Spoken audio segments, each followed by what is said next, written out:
Welcome to Forum 360, our global outlook with the local view. I'm Leslie Ungar, your host today. Tamsin Astor is a PhD and a chief habit scientist. She says we make 35,000 decisions every day, which leads to decision fatigue. We're going to have to talk to her about that number. She is known for giving her clients the tools to shift their mindset, organize their vision, and improve their habits to create efficient, productive businesses. Today, Tamsin is first going to help us navigate through the post-COVID time. All of us will face decisions daily that we have not had to face for over a year. I would like to divide our conversation into two parts. First, focus on coming out of COVID, and then how we could benefit from Tamsin's words of wisdom, COVID or non-COVID, about habits, the mistakes we make, and fun. So welcome, Tamsin. Thank you so much for having me. I'm always impressed when someone is a PhD. Yes, in England we call it, piled high and deep. You dig into the data and really, become a specialist. Well, congratulations for that. Thank you. I stopped at master's, so I have a great degree of respect Thank you. for going on.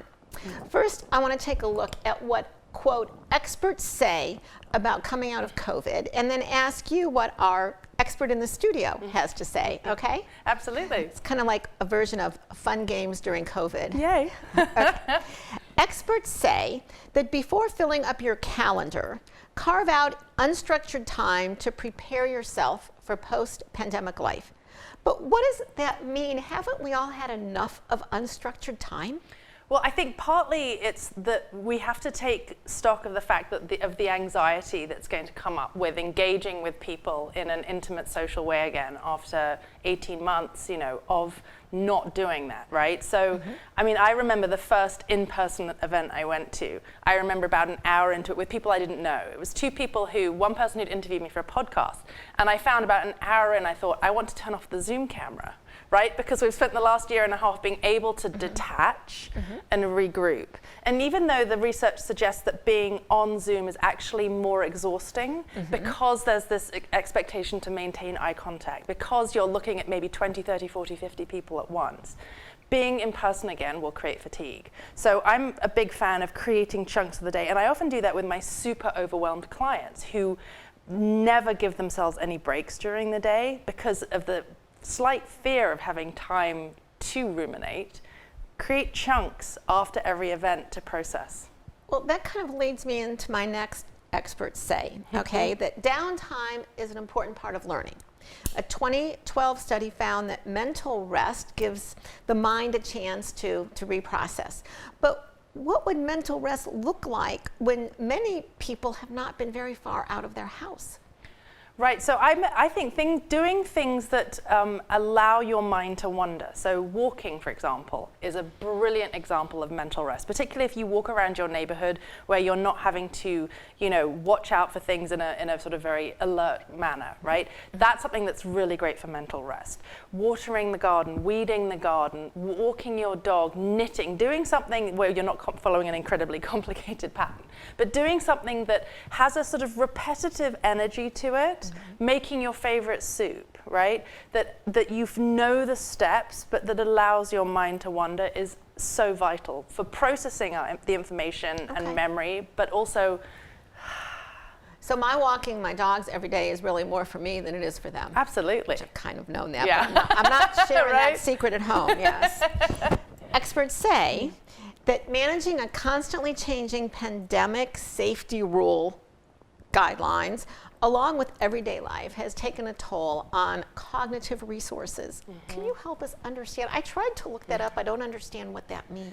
Right, but it's also to do with how, the processing, right? Like how much information can you process? How much can you handle?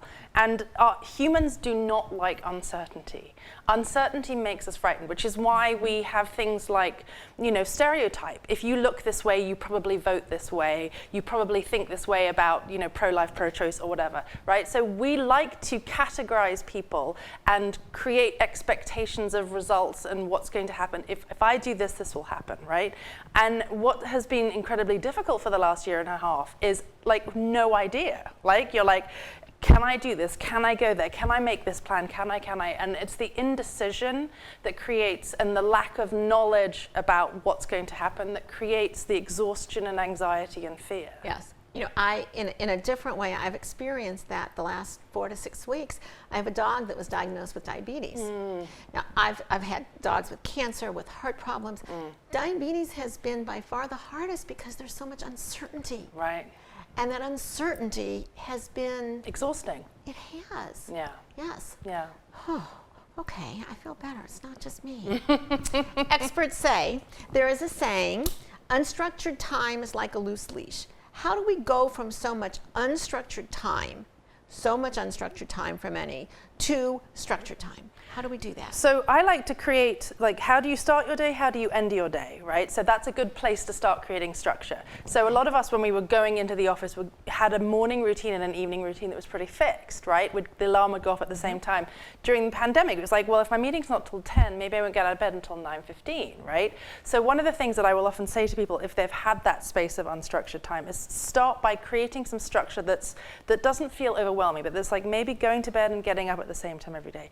Maybe start to eat lunch at the same time every day, and start to create some structure around your daily rhythms. So there's a saying, as a communication coach, there's a saying that any challenge, and I think every challenge is a communication challenge, one answer is to chunk it into smaller pieces. So that's kind of the same thing you're saying, okay, so don't go completely to the other side, just take a couple things. Yeah, exactly. And start. Exactly, let's start and end your day and eat lunch at the same time every day, and create that as an initial structuring frame. Okay. How does one resist the urge to overcorrect, to go from the couch to filling up their schedule, right, or filling up their schedule with things outside of networking events or different kind of meetings or whatever? How do we resist that urge? Well, partly it's about knowing oneself, right? If you are somebody that will always say yes, you have to limit yourself and go, I'm going to get back to you on responding to this event, this thing. So partly you have to know how you tend to respond in these situations. It's also really useful to know whether being around people in that way is energizing, right? I'm an extrovert, but I'm also very comfortable being on my own and love having chunks of time on my own. But I find being around people energizing and gives me, ideas and thoughts and joy and passion and all of that, right? In a very different way from being on my own, right? Whereas introverts who get out there and get on stage and do their thing and coach their clients, and then they're like, oh, that was exhausting and overwhelming. So part of it is know thyself, right? And then create some structures and rhythms and routines around how to navigate through that, right? So that you don't go from one extreme to the other. That works for you, that may not be a friend or a spouse or someone It's not else's. a one-size-fits-all, yeah. Okay.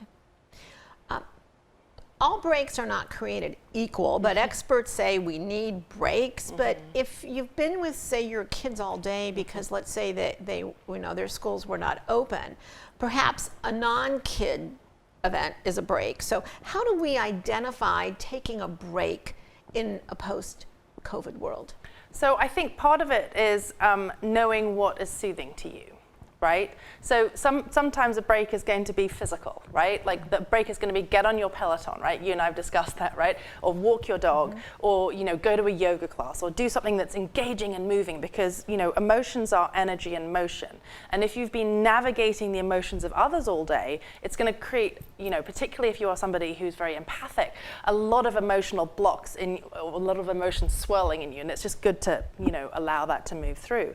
Other times it might be I just want to sit in the hot tub or in my bath without anybody needing me, without anybody knocking on my door, putting their head in my lap, mom, mom, mom, mom, mom, mom, mom. When your kids are toddlers as well, or very young, there's a lot of demand for your physical, emotional presence, So again, it's, learning to pause and think, what do I need, right? Do I need people?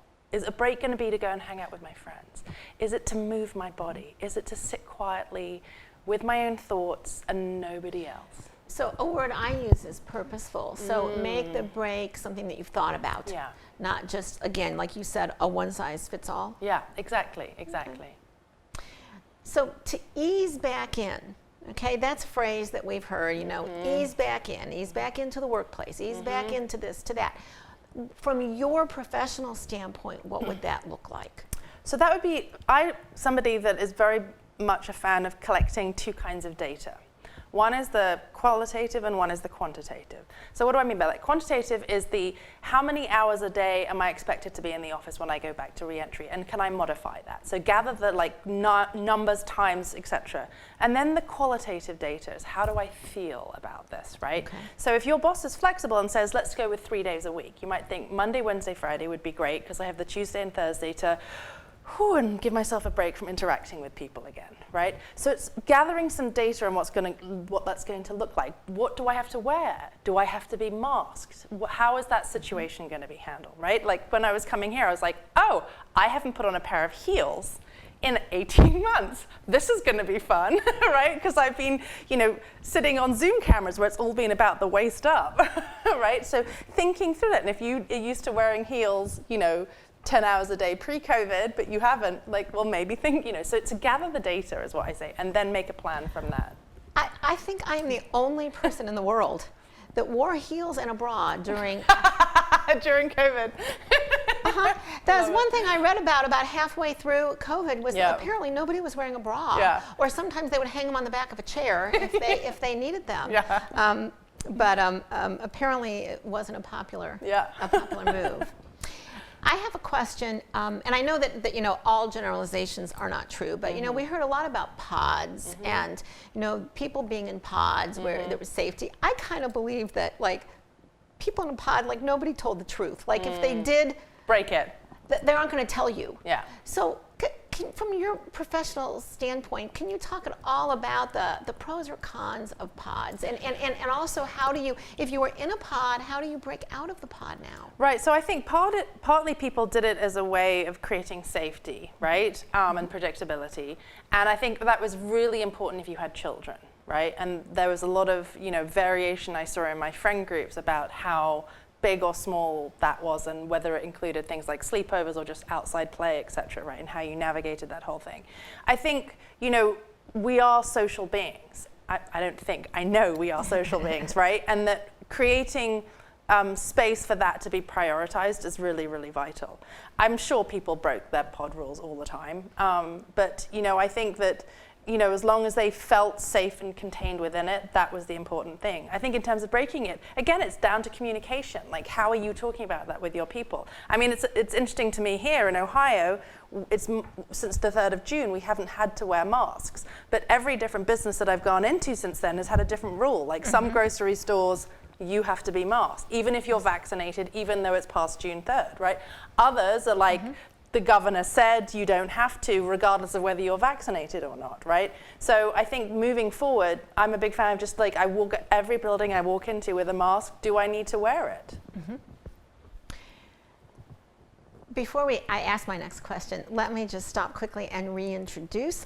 Today we're looking at life in a post-pandemic world with Tamsin Astor PhD and Chief Habit Scientist, which we are going to find out about in just a couple of minutes. A couple more questions on post-COVID time. Is there a way to be proactive to avoid situations that may make us uncomfortable, or do we not know until we get there? I think partly know thyself, right? And partly, be willing to be uncomfortable, right? Do I want to leave this place because actually I've realized not seeing this person for the last 18 months has made me happier? Because this person is a terrible, Debbie Downer, or this person spends their entire time, complaining about or showing off about or telling me how fabulous their kids are, and whatever it is in a way that is triggering, right? So I think part of it is kind of going in a little bit as a scientist. I'm going to go in and I'm like, ooh, do I like being in this place? Do I like hanging out with these people? Do I like, the energy of this? Do I like being around these people? And then if I don't, being like, okay, I'm gonna, leave this situation, and that's okay. So I think that's the way I think, and I'm encouraging my clients to go into it, is go forth, check it out, but be willing to stick by what you know, right? And what you feel, that data, right? Now, speaking of feeling, I've tried to call it COVID crazy rather than be judgmental about. In the beginning, if people were too strict, not strict enough, and even as things have unfolded, they'll do this, but they won't do that. And I'm like, that makes no sense. So I just call it COVID crazy. Yeah. But you contend that we be kind and patient and non-judgmental. So please tell me, how do I do that? So, I think it's really tough. I mean, when the mask mandate came down, I went to Target with my 3 kids, and my 17-year-old was like, I used to be able to judge people based on whether or not they wore a mask in public. Now I don't have that quick rule to judge people. And I'm really uncomfortable because not only am I not going to be able to judge people, but they will be judging me if I do or do not wear a mask. And we were like walking around Target going, do we, don't we, do we, don't we, right? So I think part of it is going into the world remembering that a lot of the reasons people, judge, ourselves included, is out of wanting to categorize, wanting to reduce the decisions, wanting to understand, and out of fear, right? We create a lot of fear around the other. We have a history of that in this country, of creating fear around the other. Anybody who looks different from us, thinks differently from us.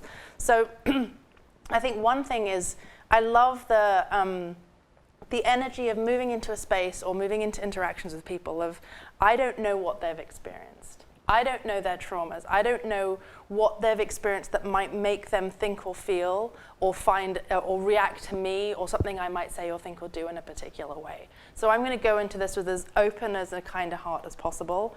And the other piece, which one of my early Buddhist teachers taught me, is that we have limited mental space in our heads. And if we're using up chunks of it, thinking about how one person is so irritating or how this person drives me crazy, we could be using that for finding a cure for cancer, for planning a dinner party, for thinking how we can make our lover smile, right? Like how we could do something for one of our children. And if we're using up all of this mental space for like, this person is so irritating, free that mental space up. I have a saying that the most expensive real estate really in the world is between our ears. Totally. It's, it's smaller than what is available in Manhattan or San Francisco. And you're taking it a step further and saying if we're putting, say, negative thoughts in there, then we don't have room for other things. Yeah. Okay. Speaking of that, no, you have a very, I would say, kind of chilled vibe, and people, they meet you or they see you on your website. They might say, well, what does she know? She has everything. She has an accent, and she has a PhD, and she has 3 kids that I'm sure are lovely. But you have had your share of adversity. So I want to ask you, how do some people rebound faster from adversity than others? So I think, we've heard a lot in the last few years about resilience. And I think one of the things that's really interesting when you look at how people experience trauma, particularly through their childhood, right, is we learn coping skills. And when we learn how to navigate our responses to stress, right, which is really a large part of what this is about, right? We're put into a situation which causes a massive spike in adrenaline and cortisol. We're in a fight, flight, freeze, fawn situation. What do we do with that, right? How do we recognize the stimulus for what it is, and how do we modify our response, modulate how we're going to react to the people around us? And when we learn how to do that efficiently, then we can become more resilient, right? It's one of the things that a lot of people have said to me. In the last 2 months, I've gone through a huge, massive trauma, which again has totally shaken my sense of self and my, and who I am and what I'm doing. But through the resiliency practices that I've created through my other experiences in my life, is that I've managed to navigate through that. So for me, I know that what helps me, sleeping well, eating well, exercising daily, being able to reach out to friends and say, help, can you drop off some food for me? Can you take one of my kids? Having a good therapist, having coaches, having people who you can say, come and support me, be part of my team, right? And that's a big part of it. So it's as you go through it, it's recognizing that you're having this response, and then what can I do, right? So a big thing for me is that I feel the energy in my body when I'm in a state of trauma. So for me, if I don't let that disperse, which the easiest for me is to move, right? And there are a number of different strategies we see from research on burnout and stress, right? Moving, crying, hugging somebody, having a positive social interaction, journaling. Like, there are a whole load of different techniques that you can lean into to get the energy moving out of your system. Now, you talk about 3 keys to create the life you want. Perhaps you could share that with us? Sure. As in some ways we have some opportunity in business, we would call it rebranding, but even in our personal lives coming out of, COVID, we have some opportunity to kind of do-overs. Absolutely. Three keys to create the life you want. So this is basically the foundation of what I coach people around. So the 3 keys, and I sort of describe it in this way, is the vision, which I think of as the telescope. So it's getting clear on where do you want your life to go? What are you building? And there's a lot of classic stuff in there, like writing your obituary and thinking about your legacy, but getting really clear on what you want, not on the shoulds, right? Because we're terrible. I should look this way, I should want this, I should be happy with this, because I'm a woman, because I'm white, because I have a PhD, because I'm 44, because right? Rather than like, what do I really, really want and desire in my life?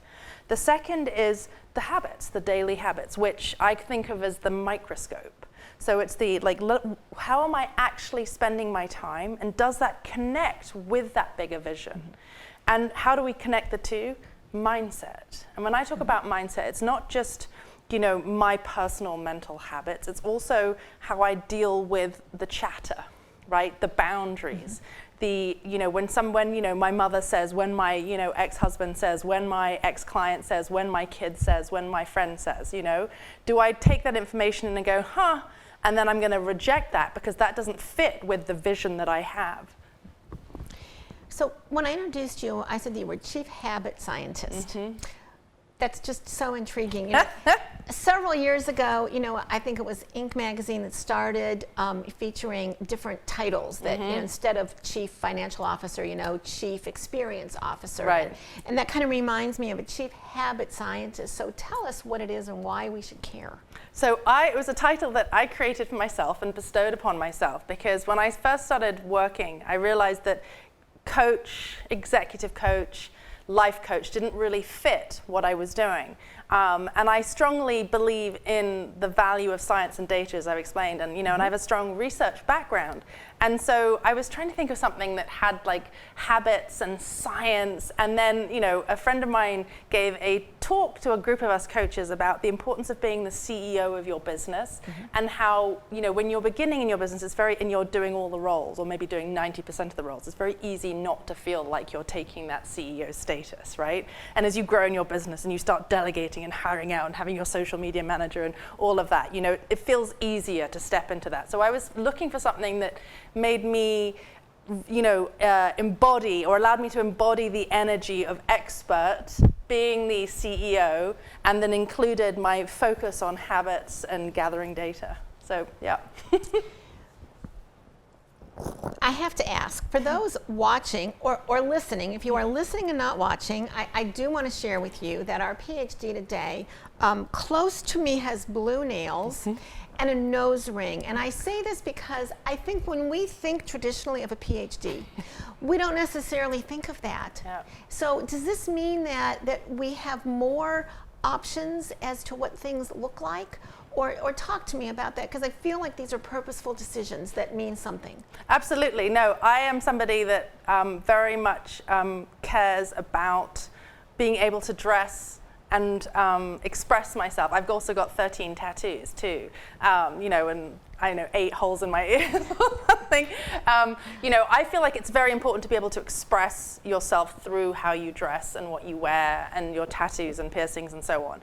And I think you can still do it respectfully. I'm wearing a jacket. Yes, it's gold and glittery, and but I think it's possible to have status and be considered an expert without falling into the conventional, you have to wear a black pantsuit and pearl necklace. I worked with a consultant, and I said to her, a clothing consultant, when I started doing more public speaking, I said, I absolutely am never going to wear a matching pantsuit, you know, and I'm not wearing black unless it's like a rocker T-shirt of a concert I've been to. Hillary or Kamala, either one, exactly, right? Exactly. And so she helped me get like orange jackets and turquoise jackets and spiky heels and leopard print, because I think that speaks to my personality and who I am. And I think partly by modeling exactly who I am and what I feel and think is that for my potential clients and my current clients, I'm saying, you know, you can authentically be yourself and create the life you want without having to fill a box or predefined way of seeing yourself. That's why I wanted you to talk on that. And I hope that was okay to bring Absolutely. that up. I have one question, and this gets like a 1 or 2 word answer. Sure. Does having a PhD in behavior help with your own 3 kids? Yes, because I know the science. No, because, you know, kids never want to listen to their parents.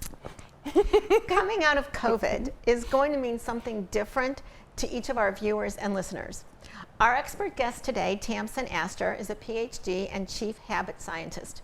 You could say her goal is helping all of us have better habits. Our goal today was to give you some help in making decisions to improve your habits, especially as we come out of this pandemic, to create efficient, productive businesses and lives. Tamsin has shared with us her desire for us to experience freedom and joy and fun. And also that perhaps we could reassess our coffee, sofa, couch, pizza, Netflix pattern. I'm Leslie Ungar. Thank you for joining us on Forum 360, our global outlook with a local view. Forum 360 is brought to you by John S. and James L. Knight Foundation, the Akron Community Foundation, Hudson Community Television, the Rubber City Radio Group, Shaw Jewish Community Center of Akron, Blue Green, Electric Impulse Communications, and Forum 360 supporters.